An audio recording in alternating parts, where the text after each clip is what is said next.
Good evening, my name is Anthony Mounts, and tonight we'll be looking at Not on Tobacco, an adolescent smoking cessation program. The Not on Tobacco program is, again, a smoking cessation program created by the American Lung Association, primarily focusing on adolescent boys and girls. It is a 10-week program, and the program is completely voluntary.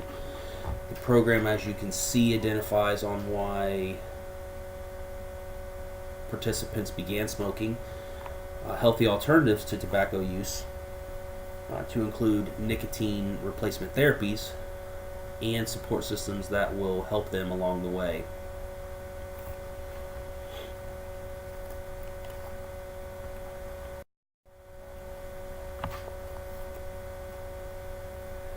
Social influences in adolescence are huge. The tobacco industry relies heavily on advertisement, especially in this age group.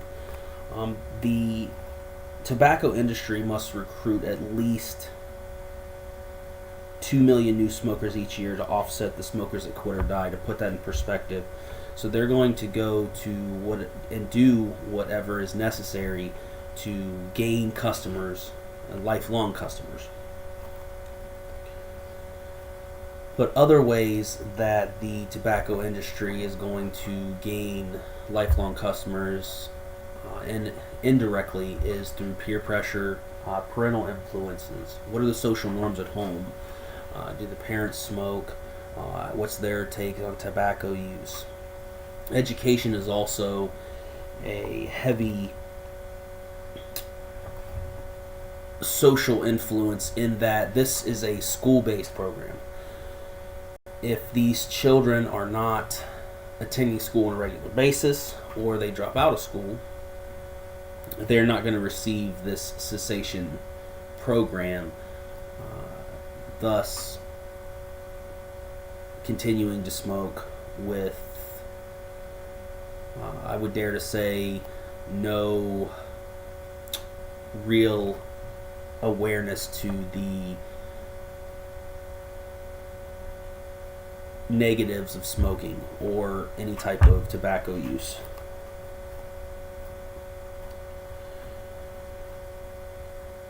Adolescents that have older siblings that smoke are more apt to begin smoking and continue on into adulthood. Also, you need to understand that adolescent behavior will carry on into adulthood if there is not a behavior change that is fostered at some point in their adolescent years. Some important questions to really ask yourself is, with all the programs out there, what makes not so special? I mean, what are they really offering that other smoking cessation programs aren't? And how do they affect influence? How does this program affect the social influence we just spoke about? And what are the long-term effects of adolescents that complete this program?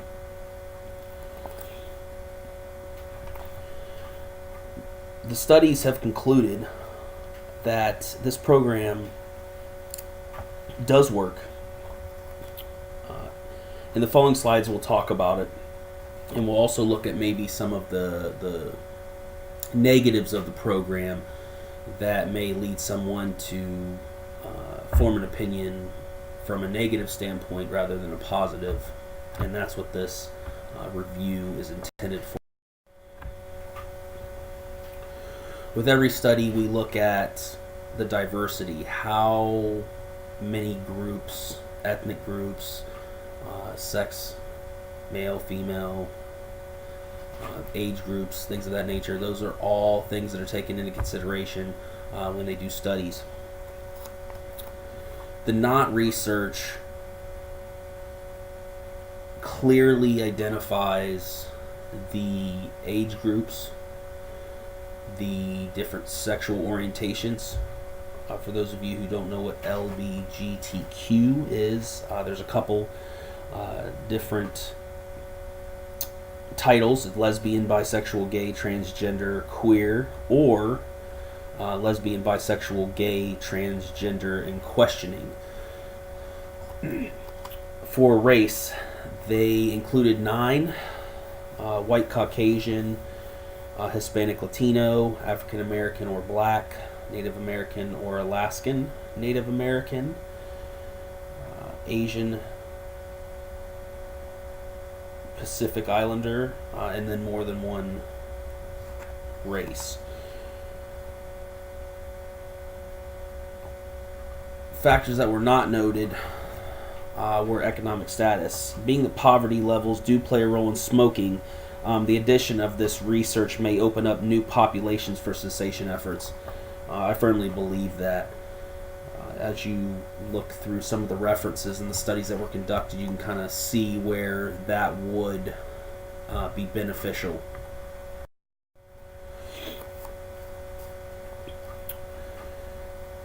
So over the years, KNOT has made its mission to help adolescents and young adults quit smoking, or cut back at least.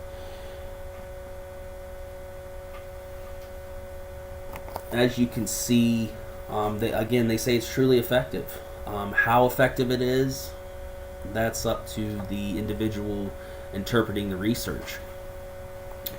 Statistically, or the data provided, out of 12,000 attendees nationally, again, this study was, or studies were conducted in different locations across the United States, 90% of teens that enrolled either quit smoking or cut back. It's a pretty high number when you think about it.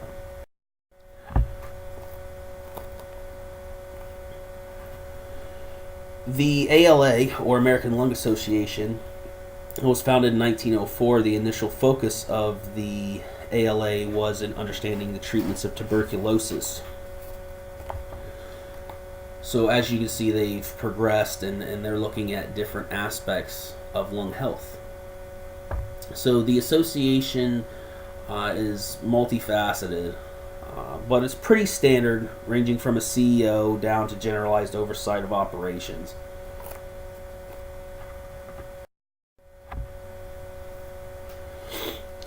The ALA is very clear on its information that they provide, and they must draw from different aspects such as legal, public health entities, medical professionals such as pediatrics, oncology, etc., to properly organize their information that they're putting out. But they do note that this is not to replace actual face-to-face medical advice and or professional treatment. So as you can see here, they have many different stakeholders. Each stakeholder involved provides services directly related to the main focus of lung health. For example, air quality, personal protective equipment, and cancer treatment efforts, as well as research.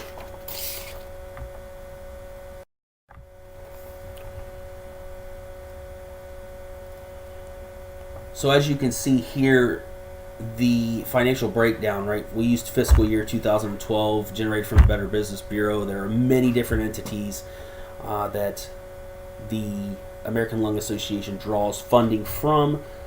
There are 2 that are not listed due to space, and they are interest and dividends and realized gains on investments. But as you can see, the ALA receives funds from multiple sources.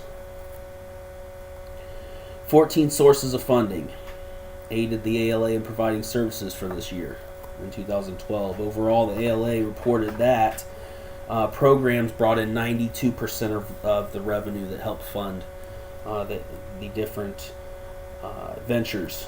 Fundraising 4%, administrative 4%. Politics and ethics. So the program and the studies kind of fail to really give you a firm grasp on what's going on, and again, they provide what they feel is pertinent. But the NOT cessation program is presented by the ALA as something that really works. However, 2 independent studies have made factual statements stating that NOT cessation program is no more effective than any other program. This program is endorsed by the CDC with no mention of other comparable cessation programs I mean, that's kind of sketchy when you think about it, but the CDC draws major funding from state and local governments, which could potentially sway the views of the ALA, which in turn could alter their content in which they present to the general public. Additionally, NOT is compared to basic intervention processes in schools, which isn't a true representation when you're looking at NOT efforts. I mean, these programs, it says the NOT program is a 50-minute session over 10 weeks. It does not compare to, say, one 10-minute session at a single point in time. So you really have to look at the details. Socially, we are in the age of health and well-being. The NOT program is designed and backed by statistical data that appears to the individual, or appeals to the individual on their particular level.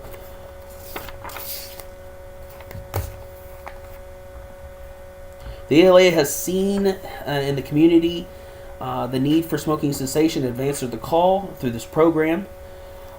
Some other individuals may feel that the studies do not accurately back the program, and more comprehensive look is vital to promoting this program. In reality, each adolescent that successfully quits tobacco is a win. So let's talk about, the what's in it for me, the WIFM, who can benefit from NOT, why is NOT successful. Let's talk about it. So some of the big takeaways of smoking cessation programs such as this is backed by research, which is always a positive. It does help reduce smoking. It is cost effective. It can be used in urban, suburban, rural, and frontier areas.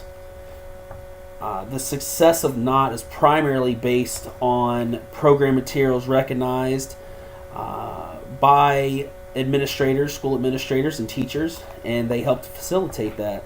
Again, the program is voluntary, giving members a choice, and that's always important.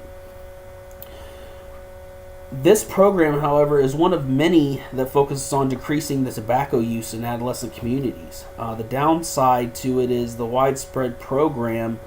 It provides very little information on ensuring organizational preparedness. The research clearly states that the program is not followed in its entirety, and those studies will again back that, leaving information to be lost in translation.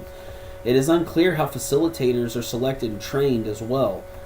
After digging into the research, even with the positives of it cutting down and the abatement of tobacco use, the data that makes up the study and backs this program doesn't really dig into how are the instructors qualified. What do they need to be an instructor? Can anybody instruct? And it looks to be that way. There's no formal support available to this program. All right, everything is online. However, it is not clear on exactly how to use each item. And I did try to email the POC, or person of contact, on that site with no avail. I'm still waiting. The quality assurance material did not include guidance for delivering this program effectively. It's up to the facilitator to use best judgment. In the end, the NOT program has potential to be a front runner in the cessation arena, yet without continued oversight on how each site is training and or adhering to the guidelines intended, there is no true validity to how effective this program can truly be. I challenge you to read into these studies, make your own opinion, form your own opinion.